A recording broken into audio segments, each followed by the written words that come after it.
Welcome to the MS&Me Radio Network. The broadcast shows are for informational and entertainment purposes only. They are not designed to provide listeners with specific personal, medical, or counseling advice. Individuals with a medical issue should always consult their healthcare provider.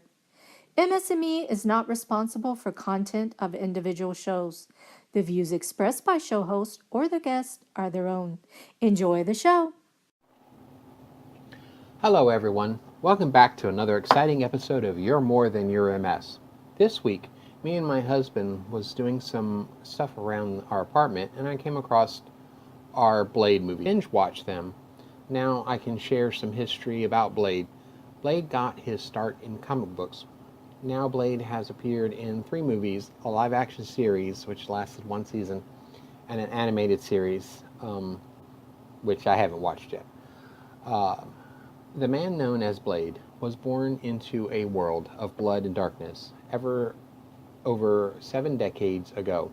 His mother, a prostitute, was forced to seek a stranger's assistance when she was experience severe labor complications. The stranger, Deacon Frost, claimed to be a doctor, but he was actually a ravenous vampire. Frost feasted on the woman as she gave birth, passing on a series of enzymes that altered her baby. The enzymes entered the infant's bloodstream, transforming him into a Diamper, a being tainted by a vampire's kiss, but not converted. Frost was driven away before he could slay the child, but Blade's mother died. Orphaned, Blade was raised by Madame Vanity, brothel, his mother's workplace. He knew now how his mother had died, but he did not fully understand it until he was 9 years old. Walking home one evening, he saw an old man attacked by vampires. Blade threw himself into the melee, courageously driving away the demons. The old man turned out to be Jamal Alfieri, a great jazz trumpeter and a dangerous foe of the undead. Afari moved into vanities and mentored Blade, tutoring him in both music and combat. Blade developed into a human killing machine, specializing in the use of teakwood daggers. But despite Afari's positive influence, Blade fell prey to the local criminal element. He briefly joined the Blood Shadows street gang, claiming leadership after driving out the group's previous head, Cutter. Blade also took Cutter's woman, Glory, for his own. But when the Blood Shadows ran afoul of the vampire Lamie, Glory was converted into one of the undead. Blade slew Lamie and resolved to accept his destiny, focused once more on battling the undead. When the vampire Lord Dracula turned Afari into a vampire that Blade was forced to destroy, this intensified his hatred for the undead. Partnered with Agun Mezzadina, Ariana Jones, Blade journeyed to China, where he tricked Dracula into an ambush and they slew the vampire. However, Dracula rose again within the night and gleefully slaughtered Blade's allies.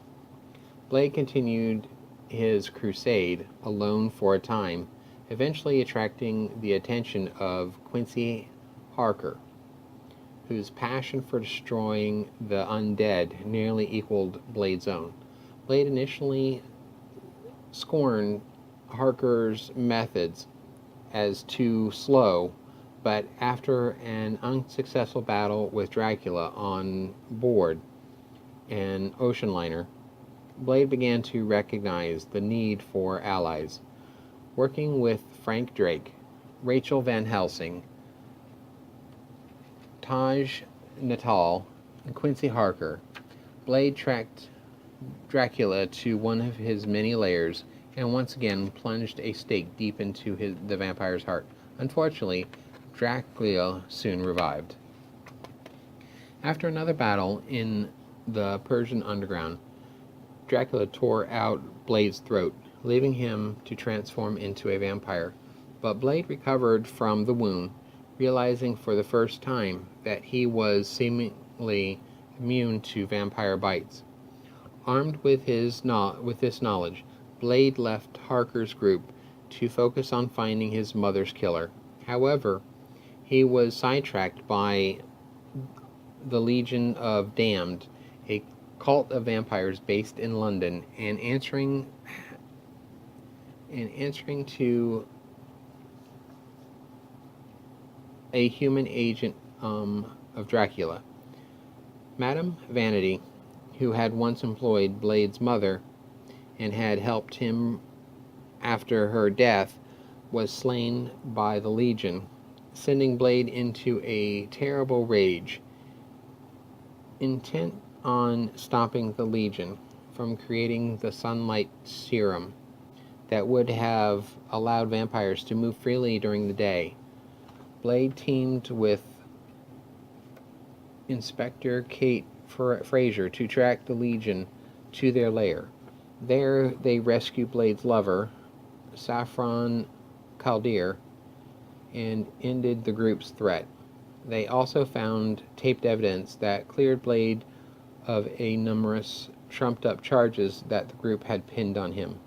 Months later, the hunt for Deacon Frost took Blade to Boston, where he was astonished to find Harker's team and their mortal enemy, Dracula, working together against a greater threat, Dr. Sun. Blade spurned his alliances at first, unwilling to work with a vampire, but joined them after realizing how dangerous Sun was. While battling Sun's forces, Blade caught a glimpse of Frost. Once again, deserting Harker's band for his own mission, Blade resumed his search for Frost, and soon found Hannibal King, a private eye, but united by their hatred of Frost, King and Blade joined forces to pursue Frost, encountering a vampire doppelganger of Blade in the process. Finally, King and Blade tracked down Frost and seemingly destroyed him in a powerful explosion. But like all too many of the Blade's vampire foes, Frost would eventually return. After Quincy Harker's death, his band of vampire hunters began to drift apart. One of them, Rachel Van Helsing, was killed by Dracula and turned into a vampire before Wolverine destroyed her. Blade, Drake, and King teamed with Doctor Strange to cast a spell called Monteus Formula, which seemingly wiped out all vampires on Earth. For the first time in his life, Blade lacked a clear purpose. Seeking direction, he formed the Bloodline Investigations firm with Drake and King. However, the agency soon fell apart due to financial constraints and uneasy personal relationships among the partners. Later, Drake sought Blade's help with a personal crisis. The spirit of Drake's new wife, Marlene Makina, had been fused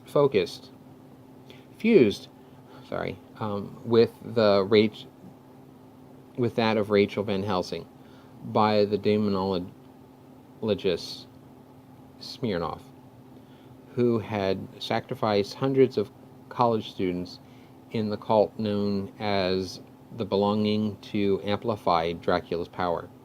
Blade used Marlena as bait to lure Dracula, who had been revived by the demon Asmodeus. During a terrible confrontation with Dracula, Blade was badly bitten, and his mind snapped. Convinced that his abilities were standing between him and Dracula's demise, Blade became a threat to everyone around him. Drake found the best mental help money could buy for Blade, who was temporarily housed in an asylum. He recovered, due in part to the aid of Doctor Strange, who mystically transmuted Blade's hatred of vampires into a more generalized distaste for all things occult. Strange did this because Blade and his allies were fated to play a vital role in thwarting the demon mother Lilith. Blade renewed his partnership with Drake and King as the Night Stalker, and the trio were soon hired by Lilith herself to attack the Ghost Rider and John Blaze as supposed threats to humanity. A battle Ghost Rider barely survived. Blade threw himself wholeheartedly into his new business, eager to eradicate the occult world. The group immediately drew the attention of the Department of Occult Armaments, DOA, a division of Hydra headed by Blade's dislike of the supernatural almost led him to sacrifice King to the group. But in the end, he put aside his doubts and risked his life to save his friend. The Night Stalker next aided the Punisher, who had been caught in a mythical war between Shiv and Adam Chasm. Blades next found himself in conflict with Morbius, who was desperately seeking a way to end his pseudo-vampiric existence. Their battle attracted the attentions of an ancient alchemist named Stone Cold and his vampiric ally, Victor Slaughter. Trading one obsession for another had done little to moderate Blade's personality, and he often came dangerously close to harming innocents, using a page from his cursed Darkhold to become mythically powerful. Blade sought to wipe out all supernatural beings.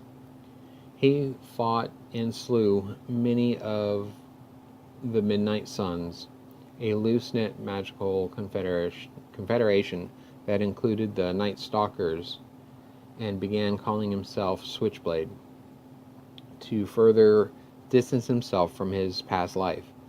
Though much of the damage he caused was erased from existence, it was not erased from Blade's mind.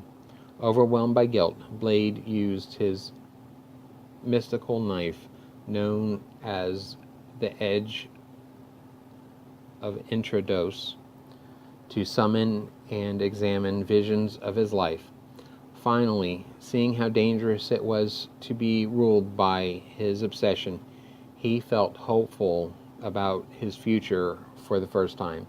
A battle with the child of Lilith, known as Short Circuit, soon followed, and the growing rift between King and Blade was seemingly set aside forever, as Blade swore to prevent King from ever losing control of his vampire self. Unfortunately,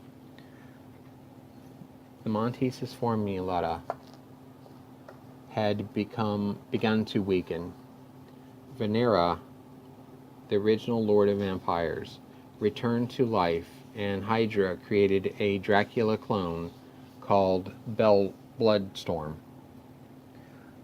Blade's wife, Dominia, came seeking aid to retrieve her kidnapped son, Janus, while the rest of the Night Stalkers embarked on a plan to track down Bloodstorm. Blade took on the task of finding Janus. His investigation led him to Kennedy Airport, where the man behind the kidnapping was boarding a plane headed to New Delhi. Blade's heart was broken when he discovered that his old ally, Taj Naital, had been transformed into a vampire and was now serving Varnia, who had orchestrated the kidnapping. During a massive struggle between Varnia, Bloodstorm, and the Night Stalkers, all save Blood were seemingly destroyed. Blood felt extreme guilt over the fact that his only friends were now dead, leaving him to carry on his war alone. He swore to continue the search for Janice, but to date, the child has not been located. He soon found a new ally in Bible John Carrick, a member of the mystical Cathari sect, guardians of an ancient mystical library. Alongside Carrick, Blade battled a strangely reborn Dracula and a false Deacon Frost. He also attempted to forge a normal life for himself outside of vampire hunting, befriending a woman named Julia Sarez. He rented an apartment from her under the name Frank Blade. He clashed with Marie Leveroux, Stepping Razor, and Night Terror, while the trio were reviving Varney once more. Blade's spirit briefly traveled back in time, experiencing the life of 17th century vampire hunter Jonas Cray. Lavie later sent her agents, the vampires, to kill Bible John, but Blade once more halted her plans. Meanwhile, Carrick's visions of Hannibal King and Frank Drake eventually culminated in the revelation that the two men had somehow merged with Bloodstorm to form this new Dracula. Blade and a future version of himself, known as Crossbow, were instrumental in helping King and Drake return from this state, though Dracula's true soul retained possession of the body they had once shared. Drake has yet to recover from this event.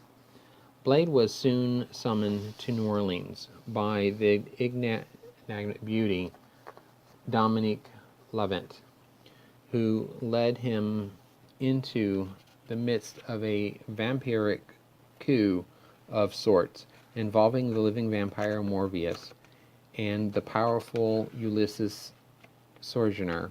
Sojourner sought to unify all vampires on the East Coast, but Blade halted this scheme. Remaining active in New Orleans, Blade teamed with Brother Voodoo, who thwarted Marie Laveau's and Deacon Frost's attempt to build an undead army. Later, Blade and Spider-Man encountered the vampire Henry Sage and learned of the development of the Daywalker formula and evolutionary of the sunlight serum. Continuing to refine this technique and equipment, Blade helped Spider-Man try to capture their former ally Morbius, who had fallen under the sway of the vampire known as Hunger. During this confrontation, Morbius bit Blade, who soon realized that his blood enzymes were not enough to protect him from his foe, a unique form of vampirism. Transforming into the thing he hated most, Blade became a Daywalker, a vampire able to move about in the sunlight and lacking most of the vampire's traditional weaknesses. Blade was now driven by thirst, however, and his struggles to this day to cope with this hunger of human blood. Shortly thereafter, Blade was captured by Silver Eye, a SHIELD division devoted to developing its own type of vampire soldier. The Silver Eye division was partially a front for a scheming engineer by Darius Vingiotti, a vampire who sought the resurrection of the ancient vampire demon known as the Reaper. He also sought to program Blade into becoming a Silver Eye pawn, but this plan failed when Blade broke free of his programming. The vampire hunting twins, Masha and Mikita, aided Blade during this adventure and accompanied him when he fled the scene, swearing to have nothing more to do with S.H.I.E.L.D. in the future. Blade's partnership with the twins was brief, and he was alone again when he faced a terrifying breed of multi-stage vampires known as Trikes. Blade was seduced by their queen, who hoped that their prodigy would eventually allow their kind to rule the earth. Most recently, Blade teamed up with a new group of vampire hunters, thwarting an immense vampire conspiracy threatening the entire planet, led by Dracula himself. Dracula was destroyed once again, though he eventually resurrects, seems to be unsure. Despite his terrible losses and his own transformation, Blade continues his crusade. He believes that mankind is locked in a war of its very soul, and that he alone can stem the rising tide of evil. Fueled by a constant craving of vengeance against the monsters who have tainted his own humanity, Blade will never rest until all the vampires of the world have been destroyed. Now we'll talk about this. Give you the synopsis for the Blade movies in the series. Blade aired, hit the box offices in 1998. It was a big success for the superhero, from superhero comics to movie. In a world where vampires walk the earth, Blade has a goal. His goal is to rid the world of all vampire evil. When Blade witnesses a vampire bite Dr. Karen Jensen, he fights away the beast and takes Jensen back to his hideout. Here, alongside Abraham Whistler, Blade attempts to help heal Jensen. The vampire Quinn, who was attacked by Blade, reports back to his master Deacon Frost, who is planning a huge surprise for the human population. The next movie is Blade 2, which hit the box office in 2002.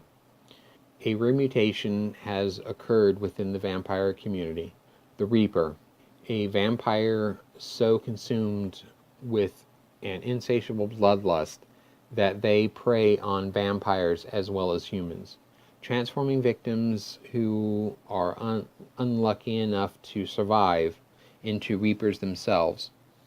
Now, their quickly expanding population threatens the existence of vampires, and soon there won't be enough humans in the world to satisfy their bloodlust.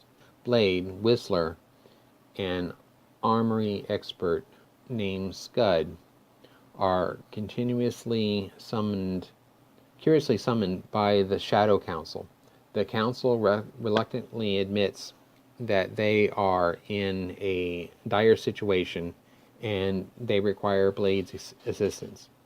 Blade then tremendously enters into an alliance with the Blood Pack, an elite team of vampires trained in all modes of combat to defeat the Reaper's threat. Blade's team and the Blood Pack are the only line of defense which can prevent the Reaper population from wiping out the vampires and human population. The third movie is Blade Trinity. It hit the box office in 2004.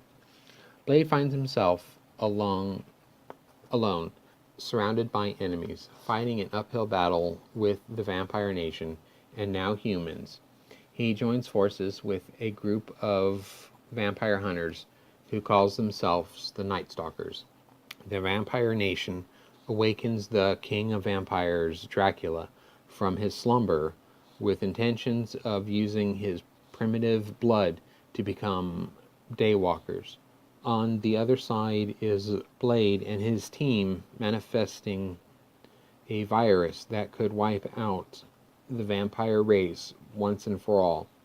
In the end, the two sides will collide and only one will come out victorious. A battle between the ultimate vampire, whom never knew defeat, faces off against the greatest vampire slayer. In 2006, Blade, the series, hit the airwaves. Vampires, few creatures of legend, speak of human terror on a more fundamental level. Ever since the silent days of movies, when F.W. Murnau chilled audiences with Nosferatu, a creepy atmospheric adaptation of Bram Stoker's Dracula, film goers have been entranced by vampires on the big screen.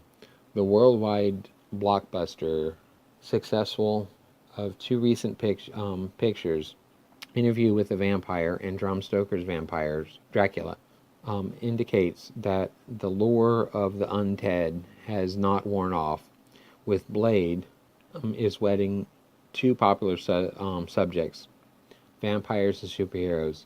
His hope and that a New Line Cinema, the production company financing the movie, is that Blade takes a huge bite out of the late summer box office.